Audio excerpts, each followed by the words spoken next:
தட்டி பாடலாமா?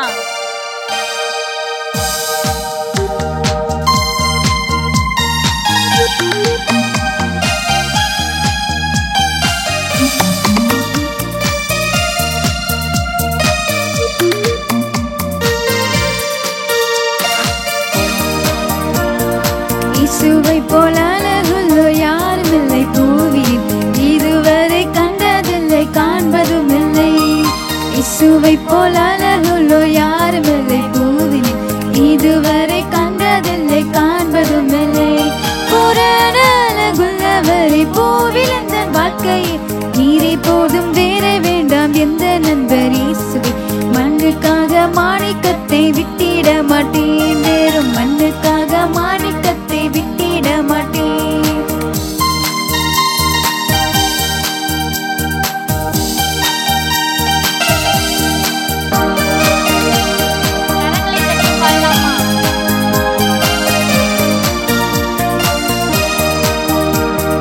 சம்பூரண அழகுள்ளோர் என்னை விட்டு கொண்டீரே, சம்பூரணமாக என்னை உந்தருகிறே.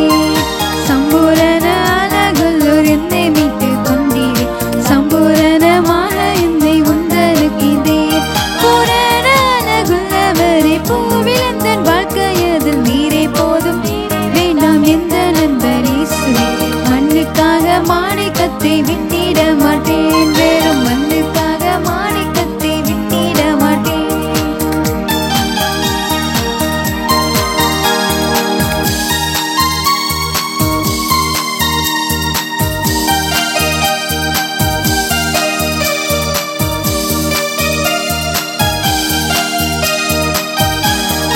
லோக சுக மேன்மையெல்லாம் எந்தனை கவர்ச்சித்தாய், பாவ சோதனைகள் எல்லாம் என்னை சோதித்தாய்.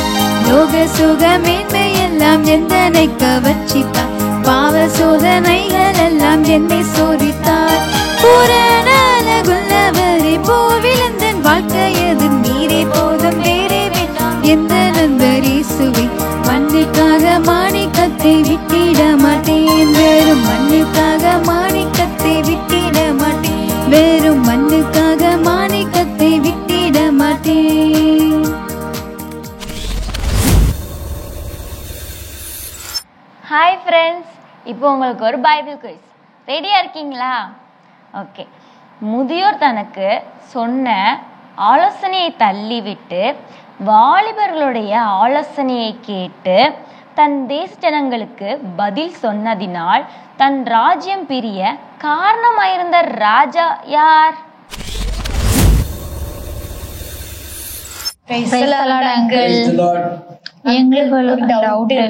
உங்களுக்கு என்ன பெரிய சந்தேகம்? நாங்க இயேசுவுக்கு பிரியமான வாழ்க்கை வாழணும்னு ஆசைப்படுறோம். ஆனா எங்க ஃப்ரெண்ட்ஸ் மூலமா நிறைய தடைகள் வருது. நாங்க அதை எப்படி மேற்கொள்றது? ஃப்ரெண்ட்ஸையும் விட முடியல, அந்த தடைகளையும் மேற்கொள்ள முடியல. என்ன பண்றது அங்கிள்?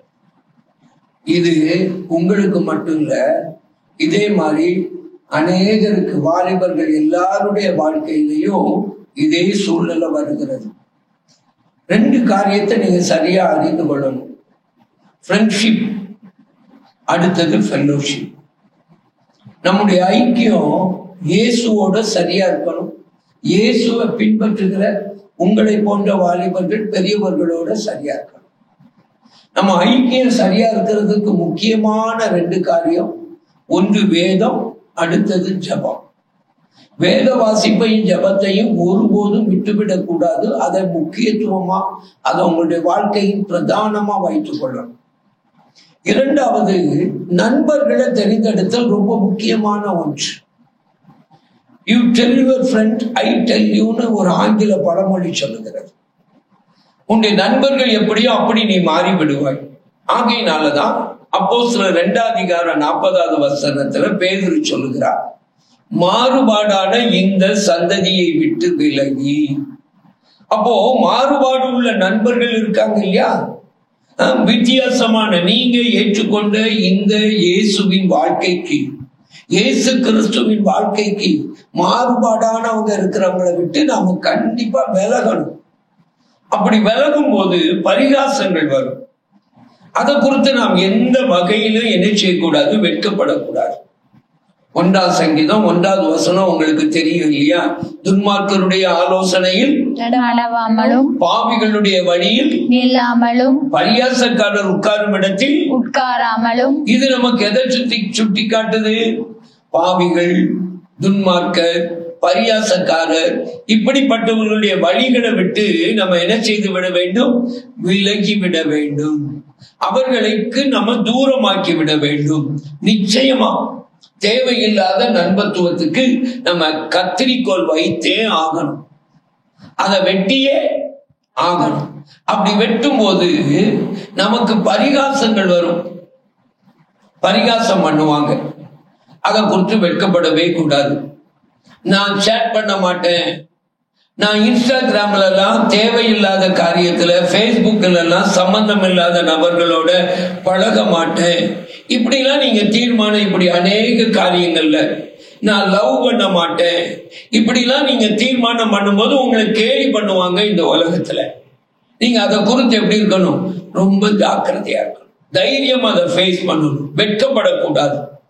வேதம் சொல்லுது, லூக்கா 8ஆம் அதிகாரத்துல ஆண்டவர் இயேசு சொல்லுகிறார் 29வது வசனத்துல, என்னை குறித்து வெட்கப்படுகிறவனை குறித்து நான் பரலோகத்துல வெட்கப்படுவேங்கிறார். நீங்க இந்த பூமியில இயேசுவை குறித்து சொல்ல வெட்கப்படவே கூடாது. நான் இயேசுவின் பிள்ளை, இதை செய்ய மாட்டேன், தைரியமா நின்று பாருங்க.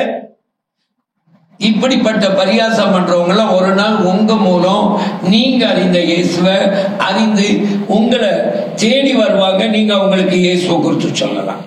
சரிதானா? இந்த தைரியம் உங்களுக்கு வேணும்.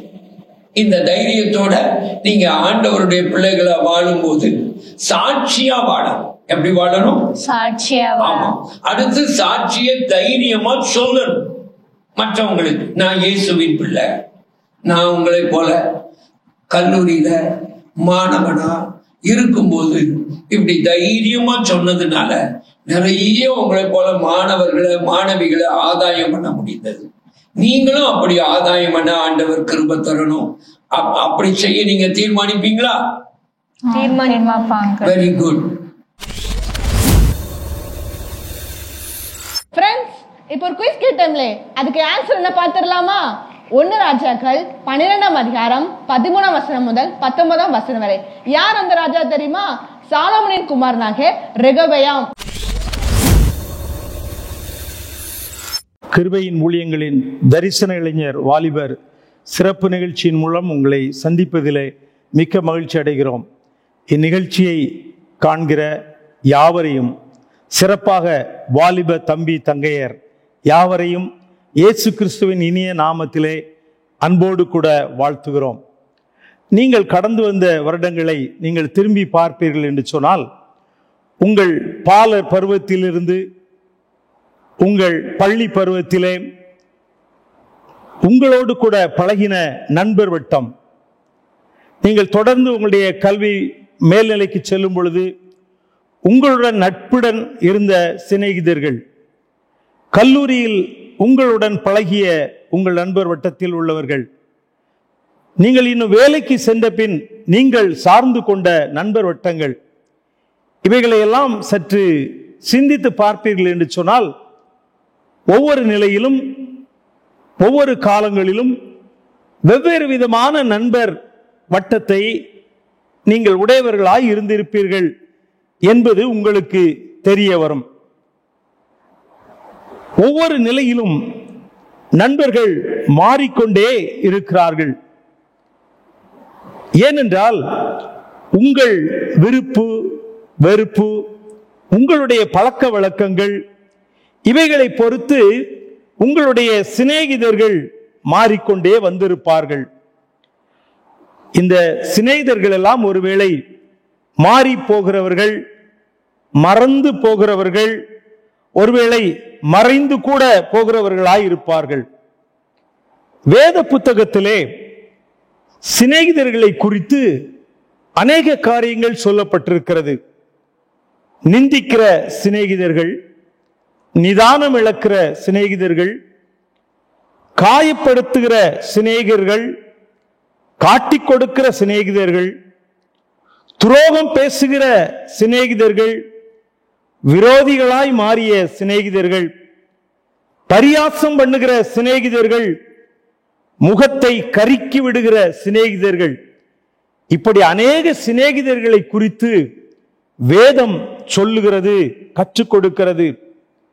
இன்றைக்கு முகம் அறியாத நூற்றுக்கணக்கானவர்களோடு கூட முகநூல் நண்பர்களாய் நீங்கள் ஒருவேளை மாறி இருக்கலாம். இன்றைக்கு ஒரு காரியத்தை நான் சொல்ல விரும்புகிறேன். வேதத்திலிருந்து ஒரு வசனத்தை கற்றுக்கொள்வோமா? நீதிமொழிகள் 17ஆம் அதிகாரம் 17ஆம் வசனம் சொல்லுகிறது, சிநேகிதன் எக்காலத்திலும் சிநேகிப்பான். A friend loves at all times. ஒரு நிமிடம் ஜெபிப்போமா? அன்பின் பரலோக பிதாவே, உம்முடைய வேதத்தின் வார்த்தைகள் மூலம் உம்முடைய பிள்ளைகளோடு கூட நீ பேசும்படியாய் ஜெபிக்கிறோம். உம்முடைய நாமத்தை மாத்திரம் மகிமைப்படட்டும். ஆண்டவரே, அவர்கள் கேட்க கீழ்ப்படிந்து ஆசீர்வாதங்களை சுதந்தரித்துக் கொள்ள கிருபை தாரும். இயேசு நிமித்தம் தாழ்மையோடு கேட்கிறோம் பிதாவே, ஆமென். சிநேகிதர் ஒருவர் உங்களை நண்பராக்கிக் கொள்ள விரும்புகிறார். அவர் யார் என்றால் அவர்தான் இயேசு கிறிஸ்து. பரிசுத்த யோவான் சுவிசேஷம் 15ஆம் அதிகாரம் 15ஆம் வசனத்திலே நாம் இப்படி வாசிக்கிறோம், நான் உங்களை சிநேகிதர் என்றேன். I have called you friends. இயேசு உங்களை நேசிக்கிற ஒரு உண்மையான ஒரு சிநேகிதர். ஏனென்றால் ஒருவன் தன் சிநேகிதனுக்காக தன் ஜீவனை கொடுக்கிற அன்பிலும் அதிகமான அன்பு ஒருவரிடத்திலும் இல்லை என்று யோவான் 15ஆம் அதிகாரம் 13ஆம் வசனத்திலே வாசிக்கிறோம். கல்வாரி சிலுவையிலே உங்களுடைய பாவங்களை எல்லாம் மன்னிக்க அந்த இயேசு சிலுவையிலே தன் ஜீவனையே கொடுத்தார்.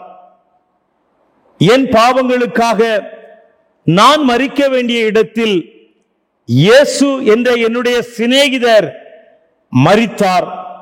அவர் எவ்வளவு அன்பான நண்பர், எவ்வளவு நேசிக்கிற நண்பர் என்பதை இதன் மூலம் நாம் புரிந்து கொள்ள முடியும். இந்த பரிசுத்தரான இயேசுவுக்கு நீங்கள் சிநேகிதராய் தொடர வேண்டும் என்று சொன்னால் ஒரு 3 சின்ன குறிப்புகளை உங்களோடு கூட பகிர்ந்து கொள்ளுகிறேன். யாக்கோபு நிருபம் 2ஆம் அதிகாரம் 23ஆம் வசனத்தில் வாசிக்கிறோம், ஆபிரகாம் தேவனை விசுவாசித்தான், அவன் தேவனுடைய சிநேகிதன் எனப்பட்டான். இயேசு உங்களை நேசிப்பதை நீங்கள் நம்புங்கள், விசுவாசியுங்கள். நீங்கள் இயேசுவின் சிநேகிதராய் நீங்கள் தொடர முடியும். Abraham was called God's friend. உங்களை தேவ நண்பர் என்று அழைப்பதிலே உங்களுக்கு மகிழ்ச்சி தானே? இரண்டாவதாக, நான் உங்களுக்கு கற்பிக்கிற யாவையும் நீங்கள் செய்வீர்களானால் என் சிநேகிதராய் இருப்பீர்கள் என்று யோவான் 15ஆம் அதிகாரம் 14ஆம் வசனத்திலே வாசிக்கிறோம். பரிசுத்தமாய் வாழ நீங்கள் உங்களை ஆண்டவருக்கு ஒப்புக் கொடுக்க வேண்டும். ஆண்டவர் சொல்லுகிற பாதை பரிசுத்தமான பாதை, ஆண்டவர் காண்பிக்கிற வழி பரிசுத்தமான வழி. இந்த பரிசுத்தத்திலே நீங்கள் வாழ்வீர்கள் என்று சொன்னால் பரிசுத்தமான இயேசுவை உங்கள் நண்பர்களாய் நீங்கள் தொடர முடியும். மூன்றாவதாக, யாத்திராகமம் 33ஆம் அதிகாரம் 11ஆம் வசனத்திலே வாசிக்கிறோம், ஒரு சிநேகிதனோடு பேசுவது போல் கர்த்தர் மோசையோடு பேசினார் என்று சொல்லி அவன் எங்கும் உண்மை உள்ளவனாய் இருந்தான். இயேசுவை உங்கள் வாழ்க்கையிலே நீங்கள் நண்பர்களாய் கொள்ள வேண்டும் என்றால் உங்கள் வாழ்க்கை எங்கும் நீங்கள் உண்மை உள்ளவர்களாய் இருங்கள். ஆண்டவருடைய கரத்திலே உங்களை ஒப்புக் கொடுத்து அவர் உங்களுக்கு ஒரு விண்ணப்பத்தை கொடுக்கிறார். நீ என்னை உன்னுடைய நண்பனாய் ஏற்றுக்கொள்ள வேண்டும் என்று. அந்த விண்ணப்பத்திற்கு நீங்கள் செவி கொடுத்து சரி சொல்லுவீர்களா? ஜெபிப்போம். எங்களை நேசிக்கிற அன்பின் பரலோக பிதாவே, இந்த வார்த்தைகளை கேட்டுக்கொண்டிருந்த உடைய அன்பு வாலிப செல்வங்கள் ஒவ்வொருவரையும் நீர் ஆசீர்வதியும். அவர்கள் தங்கள் வாழ்க்கையிலே உம்மை விசுவாசிக்க, உம்முடைய பரிசுத்த பாதையிலே நடக்க, ஆண்டவரே, அவர்கள் வாழ்க்கை எங்கும் உண்மை உள்ளவர்களாய் ஜீவித்து அநேகருக்கு ஆசீர்வாதமாய் மாற நீர் கிருபை தாரும். இயேசுவின் நிமித்தம் தாழ்மையோடு கேட்கிறோம் பிதாவே, ஆமேன். அன்பானவர்களே, உங்கள் ஜெப தேவைகளுக்கும் மேலதிக விவரங்களுக்கும் தொடர்பு கொள்ள வேண்டிய எங்கள் முகவரி: சகோதரர் பி. பொற்செல்வன் ஆசீர், கிருபையின் ஊழியங்கள், ஆபிரகாம் நகர், பெரிய நாயகபுரம், தூத்துக்குடி 628101.